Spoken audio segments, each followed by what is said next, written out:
Hope everyone's doing well today. One more time, I want to keep repeating this so you guys know where to get your kits. BeCreativeOnline.myshopify.com.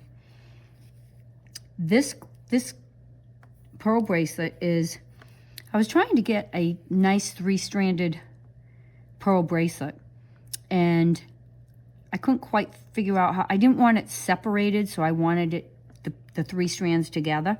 So this is what I came up with. So it's kind of fun. It's done pretty much 3 total.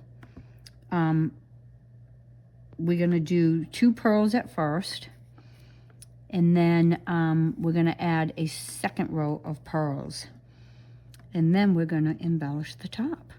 So I want you to take 2 yards of fire line, a wingspan. I use the 8-pound fire line. We sell it here in the store if you need it.